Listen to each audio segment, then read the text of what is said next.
खते बियाणांवर जीएसटी लागत असल्यानं त्याचे दर शेतकऱ्यांना परवडणारे नाही.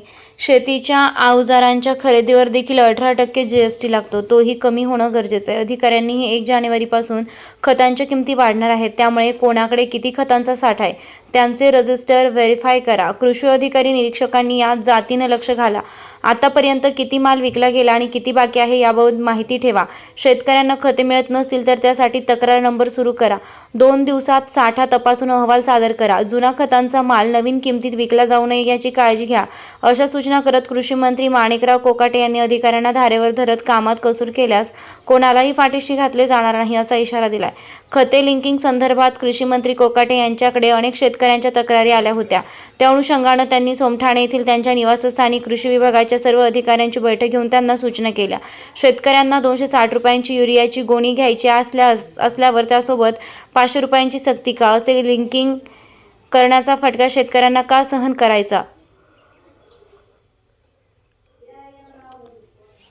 खते बनवणाऱ्या कंपन्या प्रमोशनल ॲक्टिव्हिटीच्या नावाखाली लिंकिंगची प्रणाली करतात. एकीकडे शेतकऱ्यांच्या मालाला भाव नाही आणि शेतकऱ्यांना बळजबरीनं खते करण्याची सक्ती ही गोष्ट चुकीची आहे. जास्त मागणी असलेल्या खत कंपनी यांच्याशी लिंक करू नका अशा सूचना यावेळी त्यांनी अधिकाऱ्यांना केल्या. कोऑपरेटिव्ह संस्था, खरेदी विक्री संघ यांना माल देण्याच्या सूचना अधिकाऱ्यांना केल्या.